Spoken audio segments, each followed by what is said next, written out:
Reformas electorales de 1977. Contexto histórico. De 1961 a 1976, la economía creció a un ritmo promedio de 6.28% anual. La sociedad mexicana era cada vez más urbana e industrial, pero a pesar de eso, aún cierta cantidad de la población seguía viviendo en el campo a pesar de cierta decadencia productiva. Por otro lado, el 2 de octubre de 1968 se había presentado la matanza del movimiento estudiantil, en donde en dicho movimiento no eran demandas académicas las que exigían, sino exigían una liberalización, exigían una democratización con respecto al autoritarismo mexicano. El discurso de progreso y democracia causó gran descontento social, pero a pesar de esto, para 1970, aún con las secuelas del movimiento estudiantil, Luis Echeverría es nombrado como presidente de México.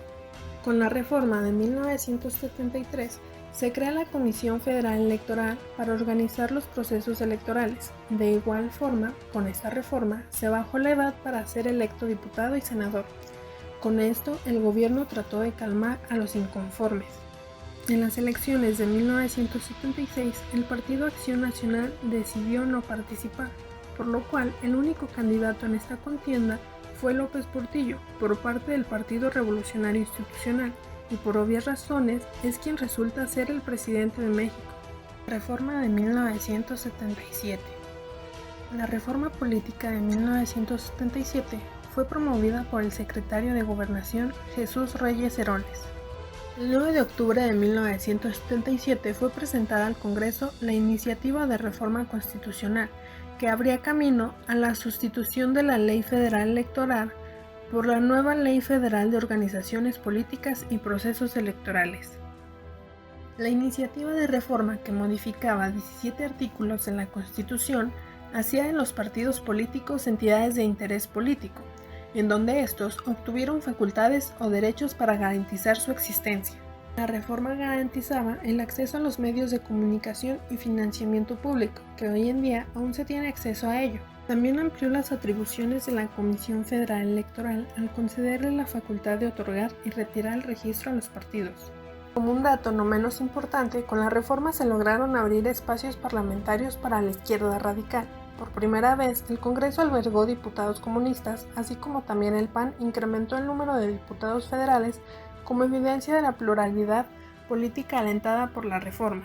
En conclusión, con dicha reforma se consolidaron los rasgos esenciales del modelo de gobernanza electoral mexicano y la conformación del sistema de partidos que conocemos hasta ahora.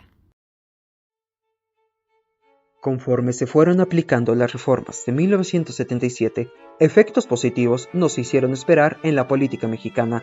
Durante las elecciones legislativas de 1979, 7 organizaciones políticas lograron participar en ellas. 3 partidos políticos y 4 asociaciones políticas. 3 de ellas lograron hacer convenios con otros partidos. Para 1982, el número de candidatos a la presidencia de la República aumentó. Miguel de la Madrid por el PRI, Emilio Madero por Acción Nacional, Martínez Verdugo por el Partido Socialista Unificado de México, Ignacio González Goyaz por el Partido Demócrata Mexicano, Rosario Ibarra por el Partido Revolucionario de los Trabajadores, Cándido Díaz por el Partido Socialista de los Trabajadores, Moreno Sánchez por el Partido Socialdemócrata.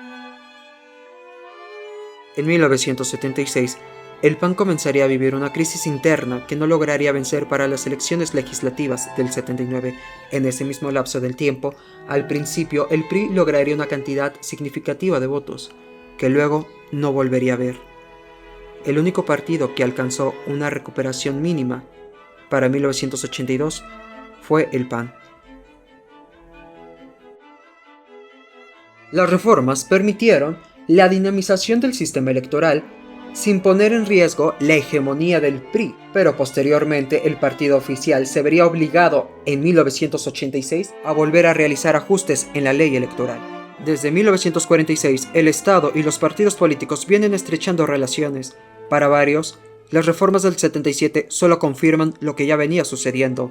Desde que el Estado reconoció el carácter de interés público de los partidos políticos, empezó a haber entre ambos un pacto de derechos y obligaciones, Dicho pacto conformaría desde un principio la base operativa sobre el cual operaría un bondadoso sistema de financiamiento y de acceso a los medios que caracteriza a nuestro modelo de gobernanza electoral. Es claro que uno de los legados de las reformas del 77 es la mayor dinamización que hubo en nuestro modelo electoral, pero aquel carácter universal solo ha sido posible gracias a reformas posteriores. Cabe aclarar que con las reformas del 77 se buscaba adquirir la fórmula de diputados de partido bajo condiciones de mayor pluralismo. El 6 de julio de 1988, Manuel Bartlett, secretario de Gobernación y presidente de la CFE, mencionó que sí, efectivamente, el sistema se cayó.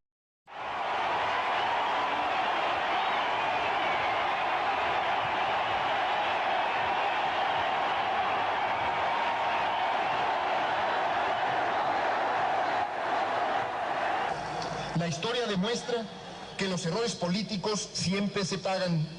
El pueblo y la historia no perdonan. El actual régimen va a pagar este 6 de julio el error de haberse entregado a intereses extraños y contrarios a los del pueblo mexicano.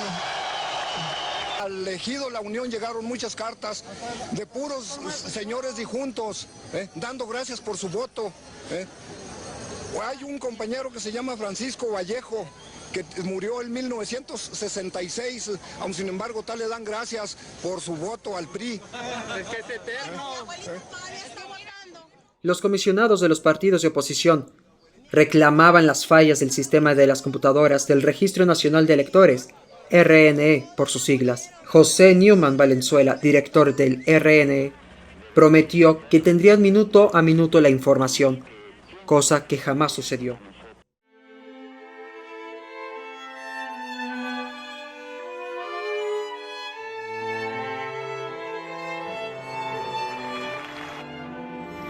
Gobernaré respetando esa pluralidad y esa complejidad.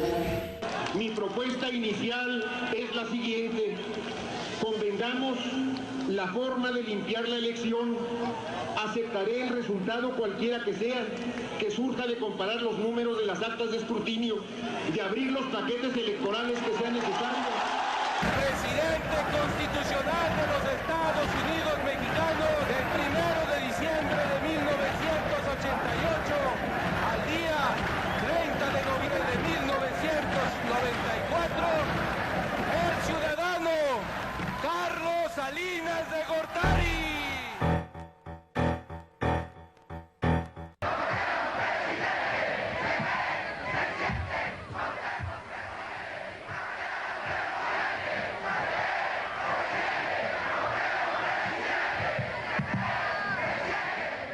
Cuauhtémoc Cárdenas, Rosario Ibarra y Manuel J. Cloutier denunciaron las irregularidades que vieron durante los comicios e hicieron un llamado a la legalidad, llamado que nunca fue atendido.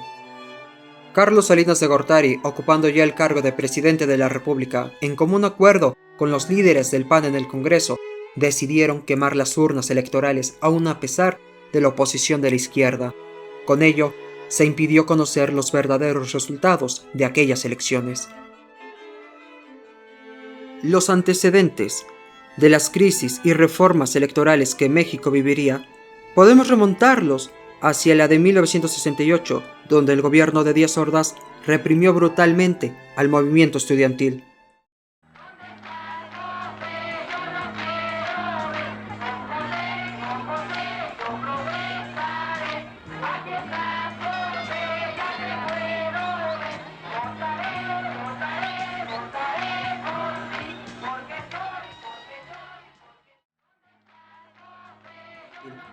Para 1976, López Portillo sería el único candidato presente para las elecciones, debido a que otros partidos como Acción Nacional decidirían no postular a su candidato como signo de protesta. La izquierda en el país se encontraba en las cárceles, guerrillas urbanas y rurales, otras en algunos sindicatos y en las universidades. La reforma del 77 buscaba que la situación mejorara, abrir nuevos canales de representación política para dar un nuevo cauce institucional a la lucha política en el país. Presentación en el...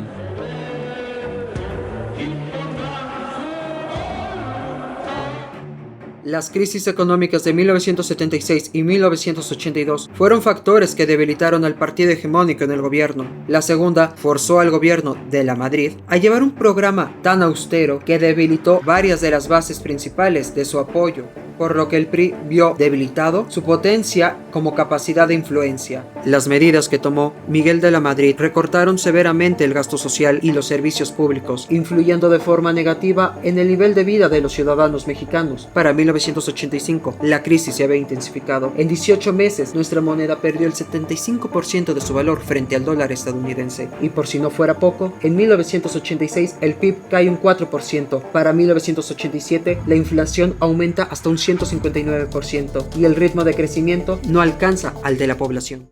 Y de implantar el control de cambios han costado mucho trabajo. No tendrán ustedes idea cuánto. El Estado mexicano nunca es expropiado por expropiar, sino por utilidad pública. Señor, ¿ya tiene usted noticia? Sí, cómo no. Señor, ¿le tendría usted confianza a una banca y administrada por el gobierno? Le tengo más confianza al Estado y a lo que dijo el señor presidente. Gracias, señor. Señora, ¿ya tiene usted noticia de la nacionalización de la banca? Bueno, realmente esta tarde escuché algo en la televisión, pero no sé. La banca se nacionaliza en México, señora. Sí, o sea, sí me enteré que se nacionaliza, pero no sé, si actualmente no sé qué curso va a llevar la banca, ¿no? O sea, es una desconfianza total, no sé, ahorita voy a comprar un boleto, no sé si me van a aceptar tarjeta o cómo va a estar esto, ¿no? ¿Usted le tendría confianza, señora, a un banco administrado desde ahora por el gobierno? Pues no sé qué decir, no necesitaría estar más profundizando en el asunto. Gracias, señora. ¿Ya tiene usted noticia de la nacionalización de la banca? Claro, pues cierta manera. Señor, ¿le tendría usted confianza a una banca administrada por el Estado? Pues confianza, ¿durante cuánto tiempo? ¿Un año, 2 años? En cambio, López Portillo respondió a la crisis de 1976 nacionalizando la banca y culpando al empresariado.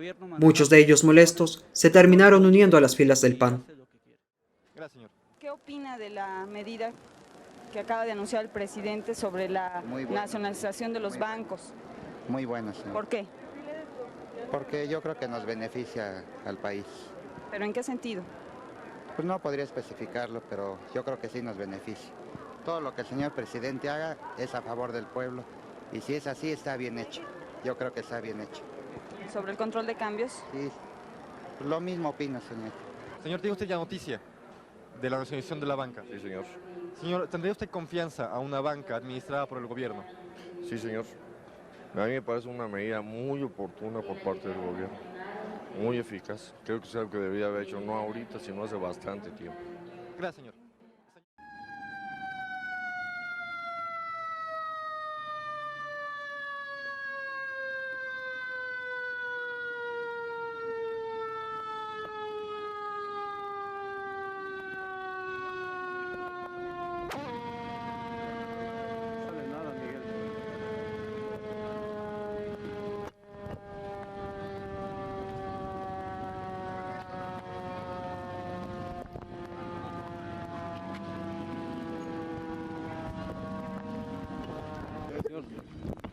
Ese sismo estuvo más fuerte que el de desde el Ángel, desde de julio del 57, fácil, totalmente. Nunca se había visto en México, que yo tenga memoria, una situación así. Pero ahora fue una cosa espantosa, que no hay cómo, ni se puede hablar de lo que pasó. Es todo. El terremoto de 1985 tuvo consecuencias más allá de lo que nos pudiéramos imaginar, en especial en lo político. En primero, demostró la ineficiencia del partido gobernante, y en segundo, sirvió como catalizador del asociacionismo civil, en especial en la región del Valle de México. Habrá gente ahorita atrapada. Sí, yo traté de subir hasta el 5.º piso, pero me impidió, mire, todo vengo bien mojado porque está rota la tubería de agua, ya no pude subir.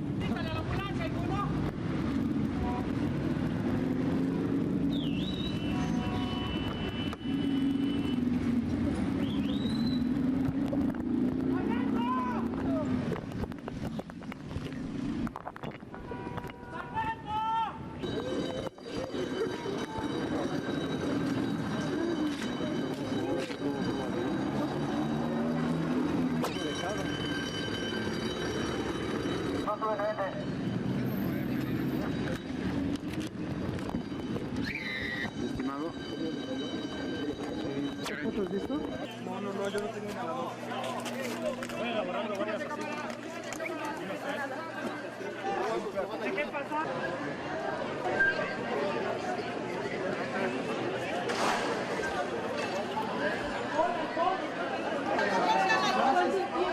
Ahorita va a ser mucho tiempo.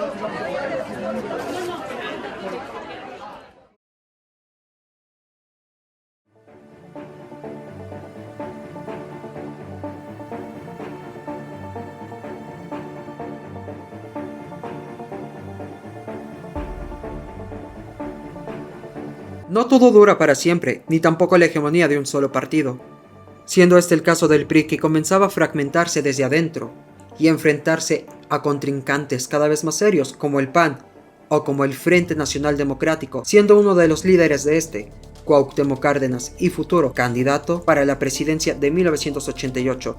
Con el PAN nos encontraremos futuramente con Manuel Cloutier. La politización del país hacia las elecciones de 1988 fue creciendo.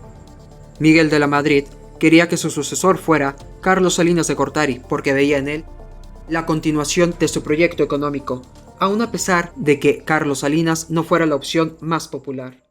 Los resultados oficiales de las elecciones de 1988 fueron los siguientes. Como podemos ver, Carlos Salinas sale como vencedor. En segundo lugar, Cuauhtémoc Cárdenas y en tercero, Manuel Cloutier.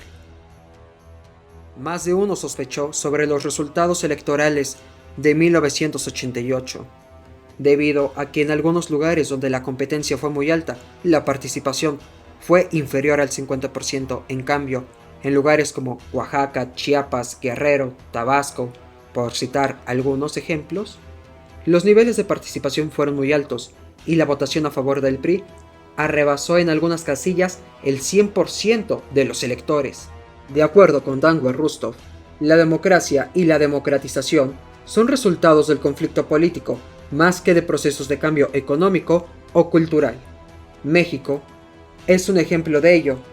Varios de los candidatos que participaron en la elección de 1988 exigieron la limpieza de los votos, el reconteo de cada uno de ellos para saber al verdadero ganador, pero gracias al acuerdo que hubo entre Salinas y varios de los líderes del PAN en el Congreso, esto jamás pudo suceder. De hecho, de acuerdo con el artículo 223 de la Ley Federal de Organizaciones Políticas y Procesos Electorales, vigente en la elección de 1988, dice que cuando los motivos de nulidad a que se refiere el artículo anterior 222 se declaren existentes en un 20% de las secciones electorales de un distrito electoral uninominal y sean determinantes para el resultado de la elección, esta será nula. Varios consideraron adecuado aplicar esto, pero al final el caso pasó al colegio electoral, el cual permitió a Salinas, gracias, tras un acuerdo con el PAN, poder quedarse en el poder. Mencionando a Sartori, podemos decir que un partido hegemónico es aquel que tiene las riendas del poder y permite la existencia de otros bajo la condición de subordinación, sin que estos representen alguna amenaza. El PRI, antes de 1988, era un partido hegemónico como tal. Había partidos de oposición, pero no le representaban ningún peligro.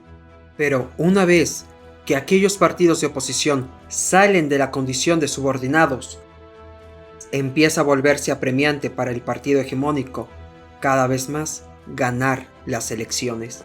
El PRI, junto con el apoyo del PAN en 1989, logra sacar una reforma electoral que permite la sobrerepresentación del partido ganador. Esta nueva ley permite que de 0 a 35% de los diputados sean de manera proporcional con respecto a los votos emitidos. Pero una vez alcanzando el 35%, se logra obtener hasta el 50% de la Cámara. Y esta se logra emparejar una vez se llega al 60% del voto con respecto al porcentaje de representación. De 60 a 70, la relación seguía siendo proporcional y 70 es el tope del porcentaje de diputaciones permitidas. Con esta nueva ley, el PRI aseguraba su hegemonía aunque sea unos años más.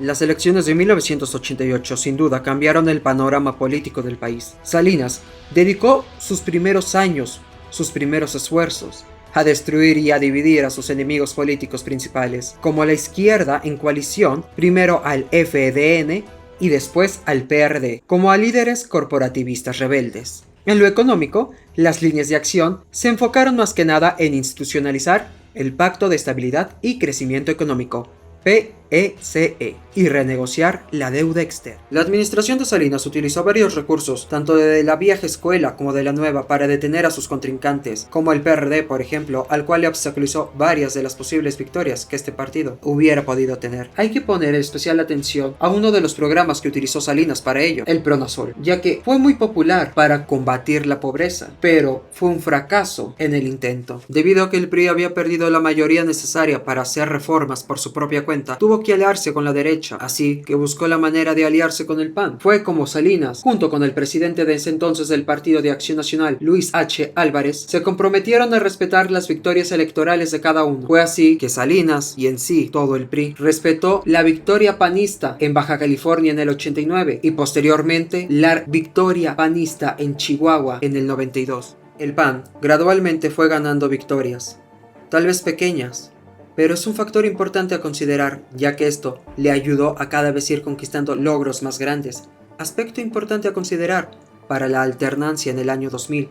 Como diría Gómez Tagle, la fuerza de los partidos de oposición, el cómputo exacto de los votos, cada vez empezó a cobrar mayor relevancia. Debido a esto, cada vez empezó a cobrar mayor importancia un organismo que no tuviera relación alguna con el gobierno y fuera 100% autónomo. Fue así, siguiendo esta línea, que en 1989, tras una reforma, el INE conoció la luz. Se trata de un organismo público, autónomo y de carácter permanente, con personalidad jurídica y patrimonio propio, formado por consejeros magistrados que son electos por los poderes legislativo y ejecutivo, por el secretario de Gobernación y por representantes de los poderes legislativo y ejecutivo, además de los partidos políticos. Con ello, se buscaba dar mayor confianza y certeza de elecciones limpias, pero aún el gobierno seguía teniendo bastante peso en este organismo, lo cual no ayudó mucho con la misión inicial. Otro organismo importante que tenemos que tomar en cuenta es el TRIFE, el Tribunal Federal Electoral, el cual sus resoluciones se volvieron obligatorias para los colegios electorales, y estos solo podían modificarlas mediante resoluciones aprobadas con una mayoría calificada de 2/3. La nueva ley del Código Federal de Instituciones y Procedimientos Electorales, COFIPE, establecía que ningún partido podría apoyar a un candidato previamente registrado por otro. Se debía registrar un convenio de coalición, en el que los partidos coaligados perdían sus derechos a prerrogativas, representantes y votos, pues aparecían con un solo emblema en las boletas. Por otra parte, además, tenían que cumplir con múltiples requisitos, los cuales interferían incluso con aspectos de su vida interna.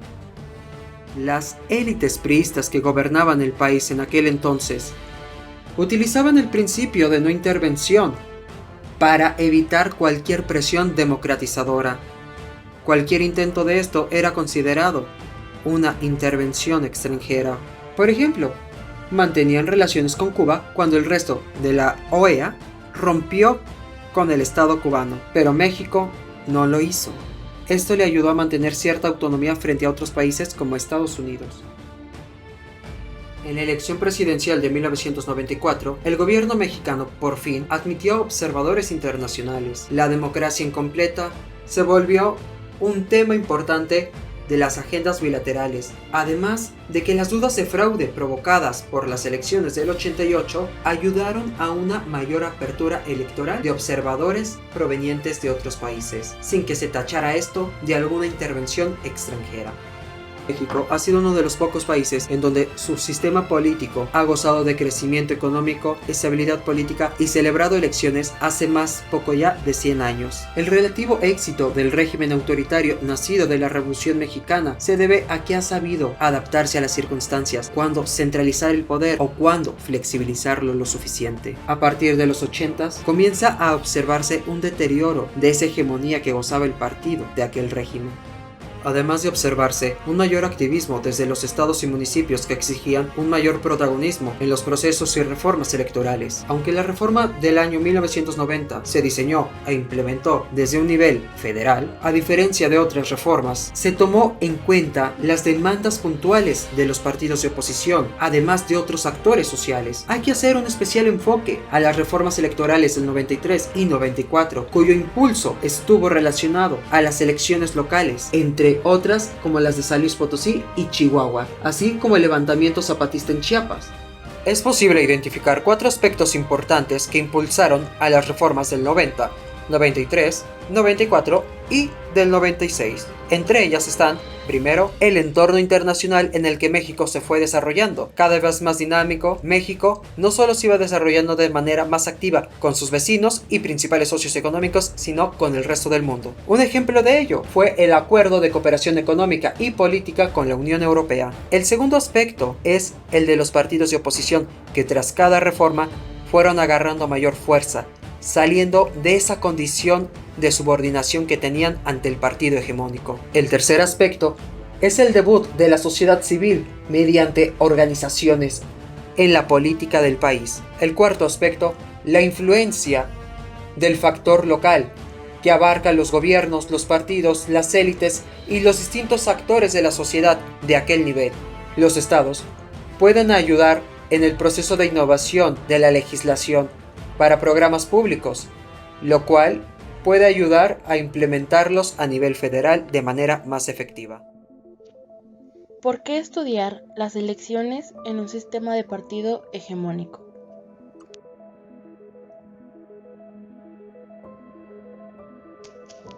Al realizar las elecciones de forma puntual y sostenida, podemos cumplir con los siguientes puntos. 1.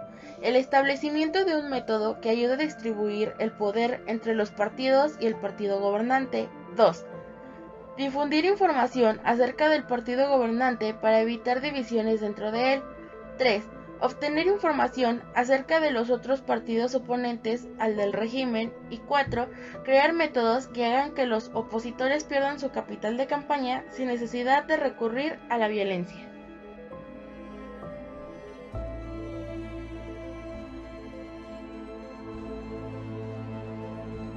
¿Por qué estudiar a la legislación federal electoral?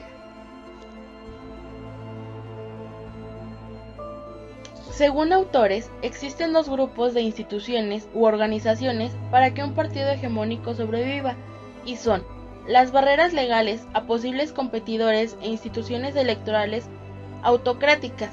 En México, también se pueden observar en las manos del gobierno y el partido hegemónico hasta los años 90.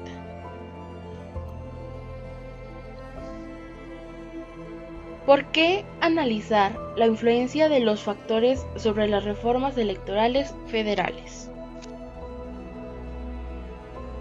En la práctica, un sistema político federal limita ciertas acciones del gobierno central y concede otras como autonomía a sus gobiernos locales. Como todo, esto tiene sus ventajas y desventajas, pero en su mayoría son factores positivos, ya que es una gran forma de integración o unión. Desde las elecciones de 1985, en México se han presentado conflictos sociales derivados de campañas que a la mayoría no le favorecen y resoluciones injustas. Estas movilizaciones están la mayor parte del tiempo como en una montaña rusa, a veces arriba, a veces abajo. Esto propicia la creación de la regionalización de conflictos, donde únicamente las elecciones de un determinado espacio pueden resolver la división de esta competitividad en el sistema electoral nacional. Esta regionalización la podemos ver en algunas elecciones de distintos estados como Nuevo León. Este es un gran ejemplo, ya que es el pionero de cómo el régimen político autoritario se ve en el plano electoral y en cómo la presión que ejercen los otros partidos de oposición y la sociedad para establecer reglas en común es efectiva. Es un antecedente que se convirtió en una petición concreta para establecer mejores condiciones dentro de la competencia electoral de 1985. Sonora vivía una situación muy parecida a la de Nuevo León, y un empresario por medio del PAN se lanza a la gobernatura para pelear en oposición contra el partido oficial. En 1987 se aprueba una serie de reformas donde se establece el Tribunal de lo Contencioso Electoral como un organismo autónomo de carácter administrativo. El siguiente estado es Chihuahua, donde las elecciones federales de 1985 adquirieron importancia a nivel nacional por tres razones principales. 1. Las elecciones eran un medio para evaluar la reacción de los ciudadanos al programa de recuperación económica del gobierno. 2. Los medios encargaron de señalar a Chihuahua y a los otros estados en los que el PRI podía perder, tales como Nuevo León y Sonora. Y 3. La prensa de los Estados Unidos también mostró un interés inusual en las elecciones, lo cual aseguró una amplia cobertura de los medios internacionales.